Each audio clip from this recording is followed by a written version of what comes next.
بسم اللہ الرحمن الرحیم۔ معزز خواتین حضرات، السلام علیکم ورحمۃ اللہ وبرکاتہ۔ ہم اس سے پہلے یہ پڑھ چکے ہیں کہ سیدنا موسیٰ علیہ السلام بنی اسرائیل کو لے کر راتوں رات نکل گئے اور اللہ نے فرعون کو ذلیل کیا۔ اب فرعون بنی اسرائیل کے تعاقب میں کب نکلا، یہ ہے ہمارے آج کے قرآن مجید کے سبق کا موضوع۔ معمول کے مطابق سب سے پہلے آیت مبارکہ کی تلاوت کرتے ہیں۔ اعوذ باللہ السمیع العلیم من الشیطان الرجیم۔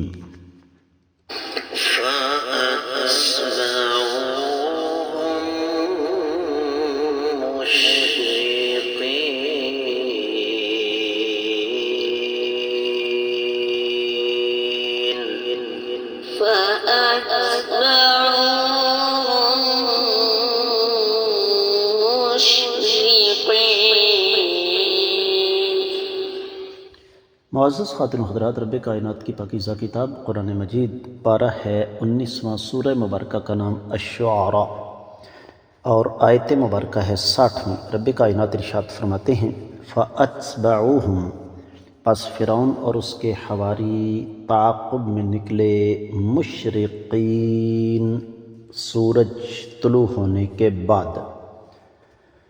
بامحاورہ ترجمہ سماعت فرمائیے گا۔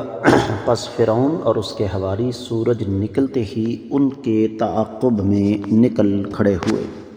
امام ابن کثیر رحمۃ اللہ علیہ اس آیت مبارکہ کی تفسیر بیان کرتے ہوئے ارشاد فرماتے ہیں کہ فرعون بہت بڑی تعداد اپنے ساتھیوں کی لے کر نکلا،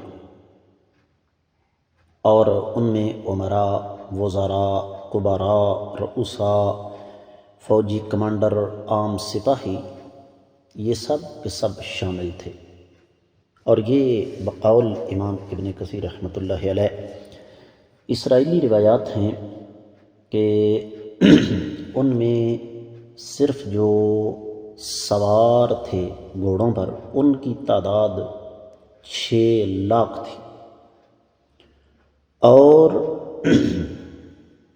جو پیدل تھے ان کی تعداد کا تو کیا ہی کہنا، وہ کم و بیش ان کی تعداد 1 کروڑ سے زیادہ تھی۔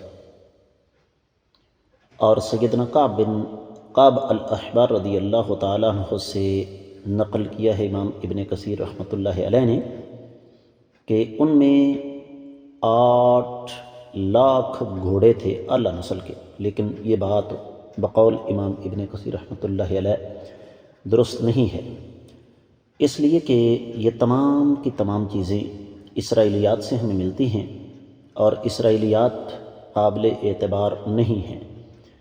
رب کائنات کو بہتر پتہ ہے کہ ان کی اصل تعداد کیا ہے، لیکن یہ بات طے شدہ ہے کہ فرعون اور اس کے حواری صبح سورج طلوع ہوتے ہی ان کے تعاقب میں نکل کھڑے ہوئے۔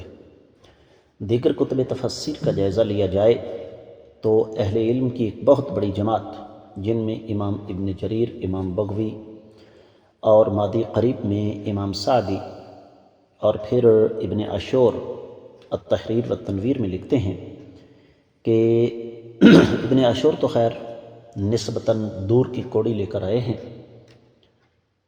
ان کا یہ کہنا ہے کہ دراصل یہ جو الفاظ ہیں مشرقین، اس کا ایک معنی اور بھی ہے، اور وہ معنی یہ ہے کہ قاصدین جہت الشرق،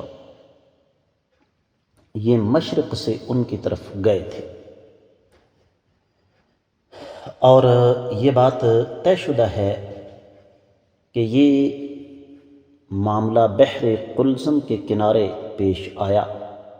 بعد نے کہا کہ یہ بحر احمر ہے، جو کہ مصر کے مشرق میں واقع ہے۔ اور پھر ابن عاشور کے بقول ہی یہ بھی کہا جا سکتا ہے کہ یہ سورج طلوع ہوتے ہی ان کے تعاقب میں نکل کھڑے ہوئے۔ فقیہ العصر امام ابن عثیمین رحمہ اللہ فرماتے ہیں کہ دونوں کے دونوں معنی بالکل صحیح ہیں، ان میں آپس میں کسی قسم کا کوئی بھی اختلاف نہیں ہے، اور اختلاف اس وجہ سے نہیں ہے کہ ان دونوں میں تناقض نہیں ہے، ان دونوں میں آپس میں کوئی تضاد نہیں ہے۔ یہ بھی ہو سکتا ہے کہ وہ صبح کے وقت نکلے ہوں، اور یہ بھی ہو سکتا ہے کہ وہ مشرق سے نکلے ہوں، اور یہ دونوں معنی اپنی جگہ بالکل صحیح ہمیں معلوم ہوتے ہیں۔ بات کو اختتام کی طرف لے کر چلتے ہیں۔ معزز خواتین و حضرات،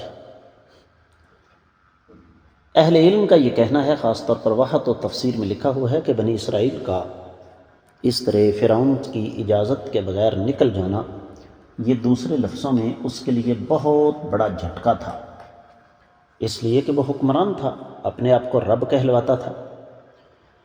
تو اس کا ایک مفہوم کچھ اہل علم نسبتاً دور سے لے کر آئے ہیں کہ فرعون کو پتہ رات کو ہی لگ گیا تھا، لیکن ان کا موسیٰ علیہ السلام کے ساتھ ٹکراؤ جو ہے وہ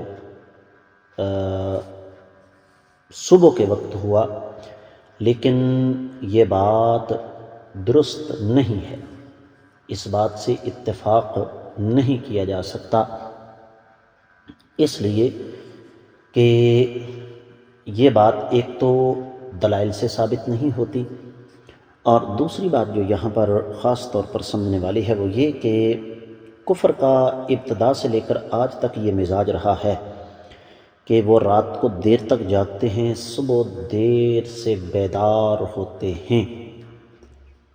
اب یہاں پر بعض اہل علم نے ایک لغوی بحث کی ہے گرامر کے حوالے سے، لیکن میں آپ کو اس طرف اس وجہ سے نہیں لے کر جاؤں گا کہ اس کا آپ لوگوں کے ساتھ کوئی تعلق واسطہ نہیں ہے۔ تو حاصل کلام یہ ہے کہ فرعون کو جب پتہ چلا، خاص طور پر جس طرح تفسیر المراح اور تفسیر المراغی وغیرہ میں لکھا ہوا ہے، فرعون اور اس کے حواریوں کو جب پتہ چلا کہ سیدنا موسیٰ علیہ السلام نکل گئے ہیں، تو انہوں نے بھی پھر صبح فوری طور پر تیاری کر کے ان کا تعاقب کرنے کا فیصلہ کیا۔ اب اس تعاقب کے نتیجے میں کیا حالات و واقعات پیش آئے، وہ انشاءاللہ ہم آنے والے سبق میں آپ کے سامنے رکھیں گے۔ اس آیت مبارکہ کے حوالے سے صرف اتنا ہی سمجھنا کافی ہے کہ بنی اسرائیل کا یوں مصر سے نکل جانا فرعون اور اس کے حواریوں کے لیے بہت بڑا جھٹکا تھا، جو ان کے لیے کسی قیمت پر بھی قابل قبول نہیں تھا۔